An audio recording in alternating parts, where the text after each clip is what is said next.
Bonjour, je suis Chris Burns, bienvenue dans The Network, le débat avec ceux qui font l'actualité. Voici les titres. Ce sont les armes qui posent le plus de questions. En ce 21e siècle, les drones, un moyen important pour lutter contre un adversaire sans danger pour les pilotes, mais quels sont les risques? Les drones ont réussi à tuer des responsables d'attaques contre des civils en Europe et aux États-Unis, mais c'est aussi une arme à double tranchant qui tue des passants ou des civils innocents. On les juge comme un outil d'exécution sommaire, contraire au droit international. On dit aussi que les drones sont moins efficaces que les armes conventionnelles. D'autres pays utilisent des avions ou des soldats au sol pour une plus grande efficacité. Pour The Network, depuis le Parlement européen à Bruxelles, nous accueillons Alain Denève, chercheur à l'Institut Royal Supérieur de Défense, Andrew Strollen, porte-parole de Human Rights Watch, et Roland Freudenstein, directeur de recherche au Centre d'études européennes Wilfried Martens. Bienvenue à vous tous. Je voudrais commencer par une question pour Alain. Quelle est l'efficacité des drones dans la lutte contre les groupes extrémistes? Sommes-nous plus en sécurité grâce à eux? Nous ne savons pas s'ils sont efficaces. Nous ne connaissons pas les résultats de cette stratégie des États-Unis et d'autres pays qui utilisent des drones.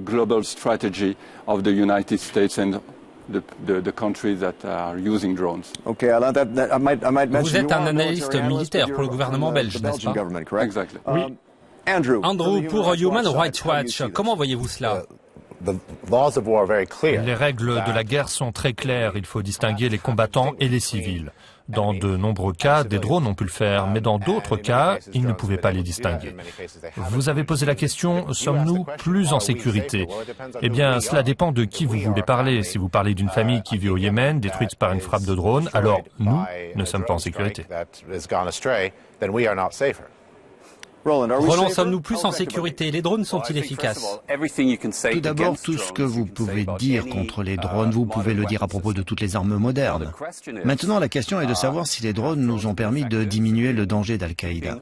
Les drones ont-ils été efficaces pour éviter le regroupement et le travail des membres d'Al-Qaïda et la préparation d'attentats terroristes majeurs dans les pays occidentaux? Oui, ils l'ont été. Si on poursuit cet argument, les drones ne sont-ils pas plus précis qu'une bombe ou qu'un missile de croisière? Peut-être les drones font-ils moins de dommages collatéraux et moins de victimes civiles? Qu'en pensez-vous, Alain? Ce n'est pas une arme parfaite. Il peut y avoir des erreurs de ciblage. C'est moins facile de faire la distinction entre civils et militaires. Il y a toujours un risque de confusion.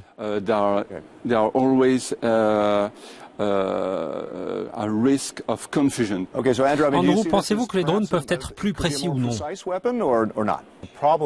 Le problème, ce sont les bases légales et juridiques des drones qui ne sont pas rendues publiques. Par exemple, en août dernier, le Royaume-Uni a lancé une attaque de drone en Syrie. David Cameron a déclaré s'être basé sur un avis juridique, mais il a dit qu'il ne le rendrait pas public et qu'il garderait secret les éléments de preuve qui ont servi de base pour cette attaque en Syrie. Donc, il est lui-même juge, jury et bourreau. N'y a-t-il pas des exécutions extrajudiciaires? Ou bien est-ce justifié? Des gens auraient pris part à des attaques terroristes comme ces gens a priori qui ont été tués. Alain? Les attaques de drones ont été réalisées dans un environnement très permissif récemment. Donc vous pensez qu'il devrait être plus réglementé? Ils devraient être plus réglementés que maintenant. Sont-ils hors de contrôle? Non. Pour prendre l'exemple américain, il y a déjà une procédure élaborée par le département américain de la justice pour autoriser les frappes de drones. Cela passe par plusieurs étapes. La décision est prise par des civils et des juges, et c'est le seul moyen. Certaines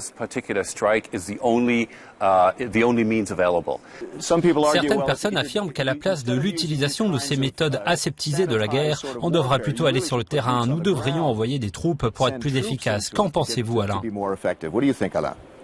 Des frappes de drones ne vous empêchent pas d'avoir des troupes sur le terrain. Parfois, pour bien cibler, vous devez avoir déjà des troupes sur le terrain. C'est une aide pour les drones. Oui. Comment voyez-vous cela, Andrew? Certaines personnes disent que l'on devra plutôt aller sur le terrain, que l'on ne devrait pas utiliser ce type d'armes automatiques. Du point de vue des droits de l'homme et en vertu du droit international, ce n'est pas vraiment la question. La question n'est pas le type d'arme que vous utilisez, c'est comment vous l'utilisez et si vous faites la distinction entre les cibles légitimes, à savoir des combattants ennemis, et des civils. C'est une distinction claire qui doit être faite, peu importe si vous avez des troupes sur le terrain ou non. Qu'en est-il d'essayer de gagner les cœurs et les esprits sur le terrain? Nous perdons le soutien des populations visées. Les gens sont en colère à propos de leurs proches, de leurs familles tuées par des drones. Oui, mais la population serait encore plus en colère avec des troupes au sol. Le droit international a été créé à une époque où ce genre de terrorisme n'existait pas. Je pense que nous devons travailler sur la modification des lois internationales, incorporant les drones dans une politique internationale de lutte contre le terrorisme. Faut-il un traité international, peut-être même une modification de la Convention de Genève? Je pense qu'il y a une pente très dangereuse si on l'emprunte. Le droit international nous a bien servi dans de nombreux cas. Il crée des règles claires que tout le monde comprend. Nous regardons cela avec un point de vue très occidental. Que faire si la Russie envoie un drone sur Varsovie ou sur Londres? Si un drone russe survole Londres pour tuer quelqu'un, qu'ils disent que c'est un ennemi, que dirions-nous? Nous serions scandalisés. L'Occident serait à juste titre outré, et c'est ce qui se passe très souvent. Que se passerait-il si on arrêtait? C'est ce que souhaitent certaines personnes. Quel serait le danger? Faut-il arrêter? Je sais ce que vous allez dire, Roland, mais quel danger voyez-vous si on arrête?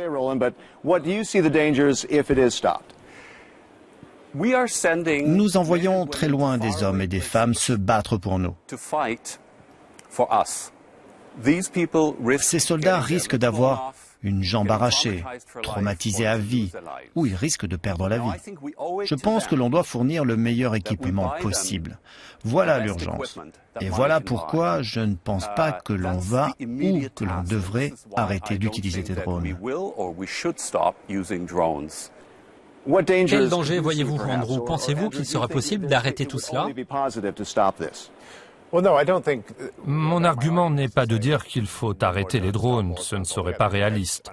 Mais nous avons un problème avec la transparence. Nous ne comprenons pas et nous ne pouvons pas connaître les avis juridiques ou les preuves qui ne sont pas rendues publiques. Nous sommes dans la situation où nous devons faire confiance au président, nous devons faire confiance au Premier ministre. Et ils sont à la fois juges, jurys et bourreaux. Je ne suis pas à l'aise avec cette situation. Andrew, vous savez, parler des procédures juridiques ou de transparence, c'est très bien. Mais quand on réfléchit au côté opérationnel des drones, sur la façon dont on les utilise, il y a aussi un besoin évident de secret. Donc nous devons tracer une ligne précise entre ces deux choses. Et je pense que nous sommes sur le point de le faire. Je reviens sur mon exemple de Londres. Imaginez le président Poutine nous dire « Ayez confiance en moi, nous avons des preuves et j'ai pris des conseils juridiques pour ma frappe de drone, mais je ne vais pas vous montrer mes preuves. » Voulez-vous faire confiance au président Poutine sur ce sujet? Désolé, nous n'avons plus de temps. Je vous remercie beaucoup. Je voudrais bien continuer le débat. Je tiens à remercier nos invités, Roland Freudenstein, Andrew Strollen et Alain Denève. Je suis Chris Burns et merci d'avoir suivi The Network.